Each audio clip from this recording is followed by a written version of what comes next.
Let's begin. Today is July 18th, 2024, and we're solving the Daily Turing Machine Puzzle. Today's puzzle uses the following 5 criteria cards.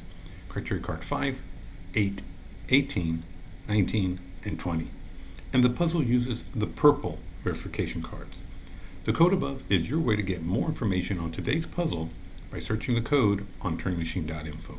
Let's go solve. So in the grid above, we've got our 5 criteria cards. On the top row, we've got criteria card A, criteria card B, and criteria card C.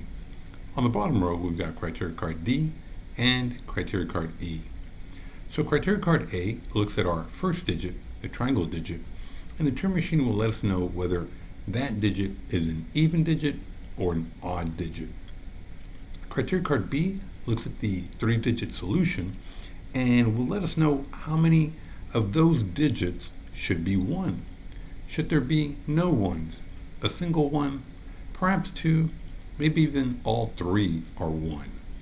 Criteria card C will look at our 3 digits, triangle, square, and circle, add them together, and the Turing machine will let us know whether the sum should be an even quantity or an odd quantity. Criteria card D looks at our first 2 digits, triangle and square, add them up, and we'll be comparing it to the number 6. So should the sum be less than 6? Should it be equal to 6? Or should the sum be greater than 6? Criteria card E looks at our 3-digit solution and will let us know a little bit about its structures. One scenario is that there are no repetitions, meaning that all digits are unique, as in the example 125. Or it could be a double number where there's a single digit repeated, as in the example 112, or it could be a triple number where it's a single digit repeated 3 times, as in the example 222. Remember, the objective of today's puzzle is to find that one unique 3-digit code that abides by all of the 5 criteria cards we just discussed. We're going to start off with an initial proposal of 314. So the first thing I want to do is I want to find out a little bit about that first digit. So let me go ahead and test criteria card A. Okay, so the Turing machine responds that it approves of what I have, and I did choose an odd 3. So it's basically telling me, yes, the first digit is an odd digit. Not necessarily 3, but odd nonetheless. So let me go and type in our notes in section A that triangle is an odd digit. And since it is odd, let me go ahead and also cross out all of the evens. So let me go ahead and cross out 2 and 4. Okay, the next thing I want to find out is a little bit about the structure of the solution. So let me go ahead and test criteria card E. Okay, so the Turing machine approves of the proposal I have, 314. Notice that they are all distinct. So that means that, in fact, the Turing machine is telling me that there are no repetitions. So let me go ahead and type that up in section E.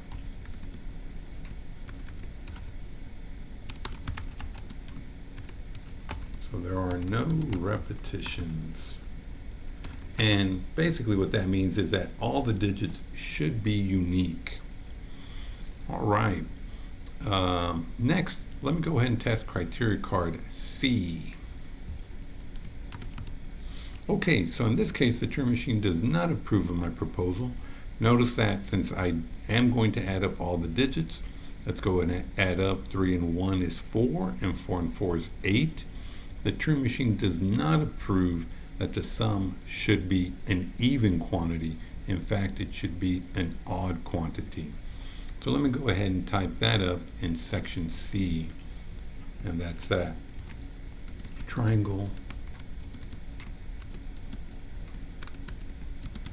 plus square plus circle should be an odd value.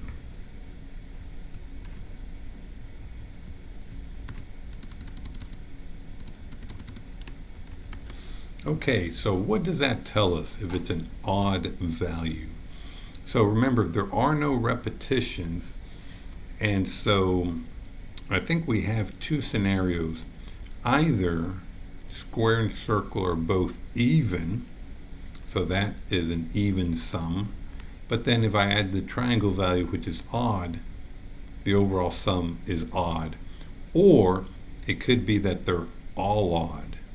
So the two possibilities are that, again, if they're both even and they're distinct, no repetitions, we're going to have a 2 and a 4 in some order for square and circle, or indeed they're all different odds.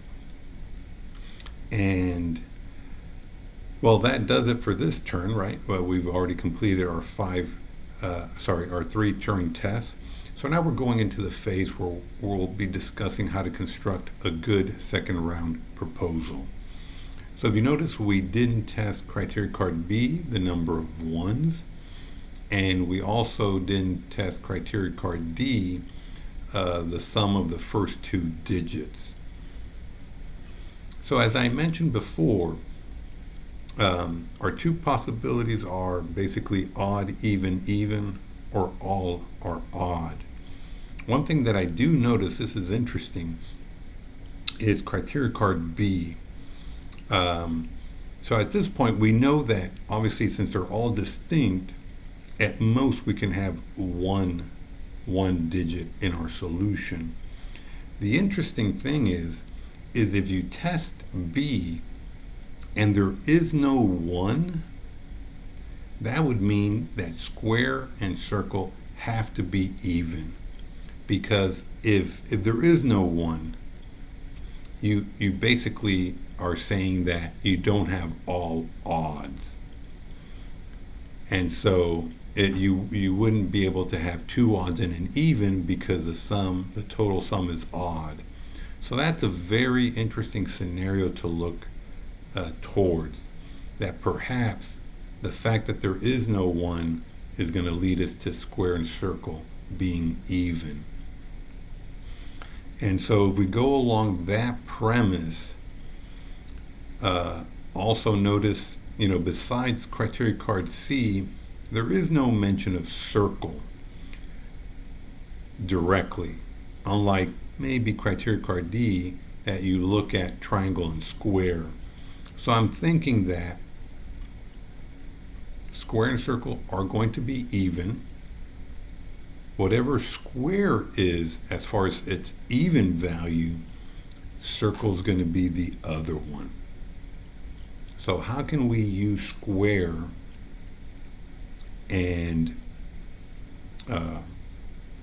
criteria card D to find out the sum to help us figure out what it could be? Well, the fact that we have no, again, I'm deducing, or my presumption is that maybe there is no 1. So if there is no 1, then perhaps maybe square could be a 2, and the only way you could have a sum that's less than 6 is if you added with a 3. So I'm thinking the solution might be 3, 2, 4. Again, if I know square is 2 and I do have 2 evens, the circle would have to default to 4. So let me go ahead and do that. So 3, 2, 4. Okay, so now can I do only B or D and presume the other case?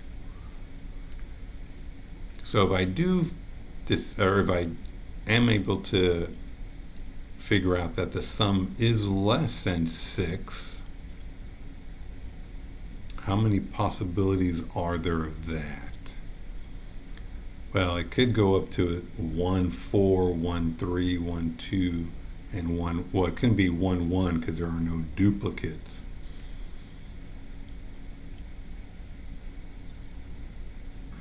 I think the whole premise of this proposal was because of criteria card B. So let me go ahead and verify B. Okay, so yes, I was correct. There are no 1s. So let me go ahead and cross out all the ones. And again, I'm thinking that the sum must be less than. Okay, so yeah, so let's go back, because your earlier premise was if there is no one, they have to be evens for square and circle. At this point, yeah, if you just take a look at the grid, I've got 3 and 5 available. Okay, that's fine, and I could have another 3 and 5, but not a 1. So that kind of proves that with the absence of 1, yes, I have evens. So that means that let me go ahead and cross out the odds for both square and circle. And so, and I neglected to update my notes in section B. So I'll just say there are no one, there is no, I'll just say single one digit. And to add to that, will state that square and circle must be even. So let me go to the next line and say square and circle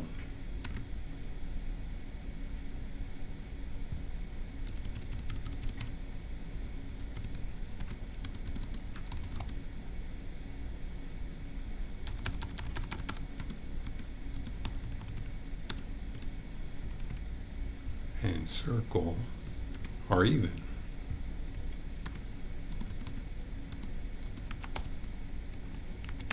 All right, fantastic. And again, so at this point, let's see. Could I deduce that it is indeed less than? Well, 5 and 2 is greater. 5 and 4 is greater. So I guess the question is, could you make the argument that 3, 4, 5, 4, and 5, 2, are they all ambiguous? So again, if let's again use a thought experiment. Let's say that it's, well, are there any 6s? Well, there are no 6s, so that's good. There's no way you could get a 6, so obviously it can't be the sum be 6. And if you say, well, the sum is greater than 6, well, there are too many possibilities. As I stated, you have 3, 4, you got 5, 2, and 5, 4. And so how would you distinguish those? There is no way to distinguish all those sums that are greater. So I think it's safe to deduce that the sum indeed must be less than. So let me go ahead and say, yeah, I'm going to deduce that the sum of triangle, so triangle plus square, must be less than 6. So just in case, yeah, there are no cases where the sum is equal to 6, and there are too many cases where the sum is greater than 6. So yeah, the sum has to be less than 6, and therefore the solution should be 3, 2, 4.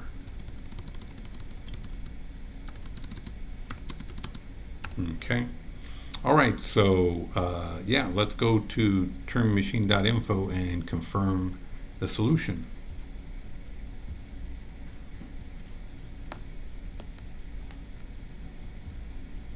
So we have 3, 2, 4. Fantastic. Okay, but let's also see how we did versus a Turing machine. Well, in this case, I think we did very well. We actually tested less than the number of criteria cards. So let's go ahead and type up ACE and then B.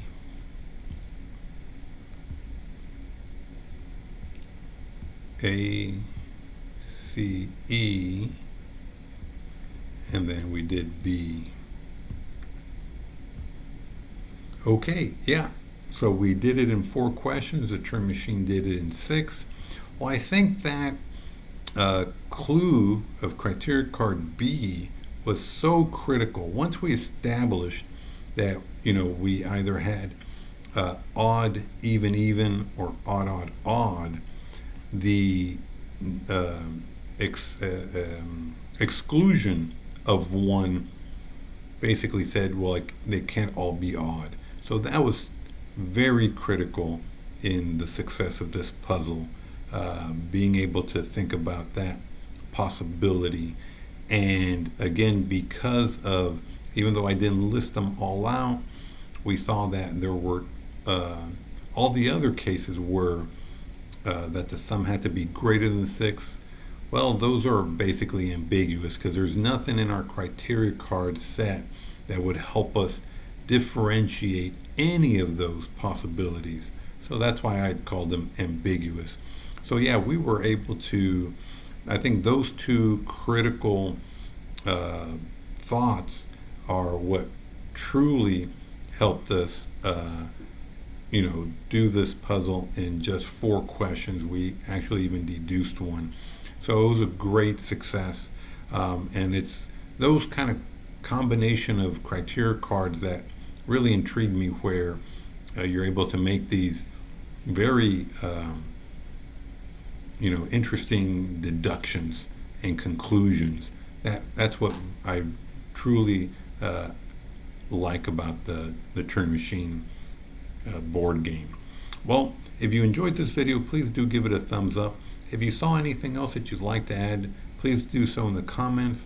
And if you don't want to miss out on any future videos, please hit subscribe to be notified. Well, until next time, have a great one.